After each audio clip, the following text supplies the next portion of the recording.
Yesu ashimwe bene data, ndagusuhuje mu izina rya Yesu. Amahoro y'Imana nabane nawe, kandi imbaraga z'Imana zibe ku buzima bwawe mu izina rya Yesu. Aha rero tugarutse kongera ngo dusangire isengesho, ifunguro ry'umunsi. Imana iba yaduteguriye kandi Imana iba yatwitayeho.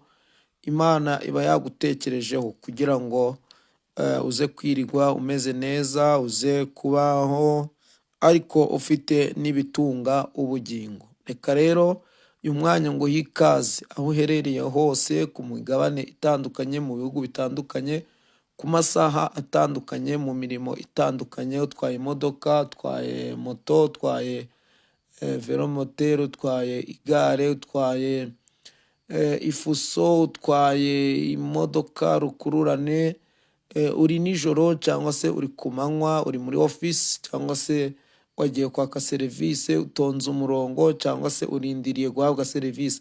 Ariko aho wicaye ndakwakiriye mu izina rya Yesu Kristo, ugubwe neza kandi wumve Imana ivugana nawe mu izina rya Yesu.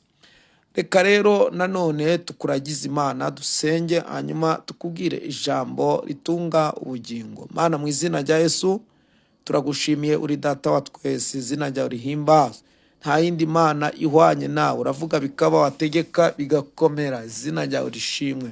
Tweretse uyu mwanya rero tugiye kuganira ijambo ryawe, ntaba ari twe ahubwo izina ryawe rihabwa icubahiro. Urakoze kuri Imana yumva gusenga, nuganza utegeke, kandi ibyo ukunda n'ibyo ushima ari byo biba mu buzima bwacu. Tubisabye tubyize mu izina rya Yesu Kristo, amen. Ubutumwa bwiza bwa Yesu Kristo uko bwanditswe na Luka, ibice byaho 24 ku murongo wawo wa 49. Ubutumwa bwiza bwa Yesu uko bwanditswe na Dr. Luka, ibice 24 umurongo wawo wa 49. Handitse iri jambo, haravuze ngo, kandi dore ngiye kuboherereza ibyo data yasezeranye, ariko mugume mu murwa kugeza ubwo muzambikwa imbaraga zivuye mu ijuru. Amen. Uyu ni Yesu warimo avugana n'abigishwa be. Yesu asezera ku bigishwa be agiye kujya mu ijuru, ariko yabasigiye kondisiyo. Ngo kandi dore ngiye kuboherereza ibyo data yasezeranye. Yarimo yerekeza ku mwuka wera. Ariko mugume mu murwa. Kuguma mu murwa ni ukuvuga, ntabwo bivuga ngo buri muntu wese arava ahari ajye kurindirira muri kapitale, oya, ahubwo kuba mu murwa neza umwuka wera agusaba ni ukuguma mu mwanya Imana igushakamo, ni ukuguma mu mwanya Yesu yagusizemo. Ndagira ngo ngubwire ngo niba uyu munsi uhagaze mu mwanya mwiza, Yesu ari kukubona neza, uri mu murwa, uri ahantu Imana ishaka. Haleluya. Kuba mu murwa ni ukuba mu isi y'abasinzi ukaba utari gusinda wowe, ni ukuba mu isi y'abagambanyi ukaba utari kugambana, ukaba mu isi y'abasambanyi akaba utari umusambanyi, ukaba mu isi y'abanyamagambo ukaba udafite amagambo, ukaba mu isi y'abangana ariko wowe ntiwangane. Uko niko kuba mu murwa Imana igushakaho, ukarindira izo mbaraga z'Imana zikakuzaho kubera ko uri mu murwa. Kandi Bibiliya yavuze ngo ubwo ngo mugume mu murwa kugeza ubwo muzambikwa imbaraga zivuye mu ijuru. Mu yandi magambo, izo mbaraga zivuye mu ijuru ni ukuvuga ntago zizaza ngo zikwikubiteho gucyo gusa, ugomba kubitekerezaho ukanabitegura. Mu yandi magambo, Imana yarimo ibabwira ati mugomba kuba mu mwanya umwe, mugahuza umutima kandi mukarindira izo mbaraga zizabazaho. Izi mbaraga rero ntiziva mu bitoki, ntago ziva mu muceri, muri kawunga, ahubwo ni imbaraga z'umwuka wera.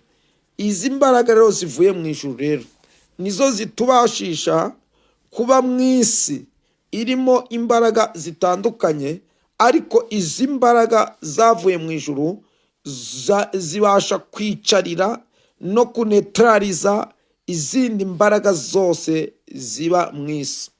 Izi mbaraga z'umwuka wera ziri hejuru y'imbaraga z'amahembe. Izi mbaraga z'umwuka wera ziri hejuru y'imbaraga z'ibitega. Izi mbaraga z'umwuka wera ziri hejuru y'indwara zose. Izi mbaraga z'umwuka wera zibasha gukiza indwara. Izi mbaraga z'umwuka wera zibasha kuguhindurira ubuzima. Izi mbaraga z'umwuka wera zifata umuntu zikamuhindura. Izi mbaraga z'umwuka wera zikwicazanya n'abakomeye. Izi mbaraga z'umwuka wera zikugeza weho aho utari kuzigeza. Ndagusabira izi mbaraga rero kuzakira kugira ngo ubashe gukorana n'Imana iby'ubutwari. Izi mbaraga ni izawe, izi mbaraga ni izanjye.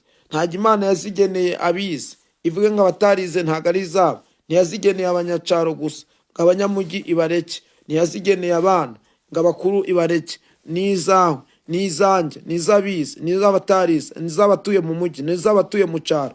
Izi mbaraga zigomba kugukoraho, izi mbaraga zigomba kukugeraho mu izina rya Yesu Kristo, kuko Imana yaraziguteguriye.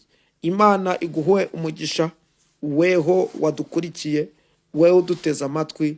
Imana iguhaye imbaraga, iguhaye imbaraga, iguhaye imbaraga, kandi irakubwiye ngo guma mu murwa urindire, kuko izo mbaraga zigiye kuza kuri wowe. Izi mbaraga zize ku bana bawe, izi mbaraga z'umwuka wera zize ku mugabo wawe, zize ku mudamu wawe, zize muri famiye yawe, kuko izi mbaraga zirakenewe. Mana, imbaraga nyinshi cyane. Turagushimiye, uri data wa twese, uri Jehova Shama, uri Jehova Adonai. Uravuga bikaba, wategeka bigakomera. Izi mbaraga turazakiriye, kandi izi mbaraga zikimara kudukoraho, Uwiteka, zihindura ubuzima bwacu. Abarwayi bakire kubwiza imbaraga. Abafite ibibazo, intambara zitandukanye, nibikurweho ibyo bibazo, usubizwe mu izina rya Yesu. Uhereye umunsi wa none, izi mbaraga nizikuremera igitangaza, zikuremera amashimwe. Urakoze kuri Imana yumva gusenga. Cyubahiro ni icyawe. Tubisabye tubyizeye mu izina rya Yesu Kristo. Amen. Imana iguhe umugisha, Imana ikugirire neza. Mwari kumwe na Evangeliste Rusangiza Jean de Dieu. Imana ibahe umugisha mwinshi cyane. Amen.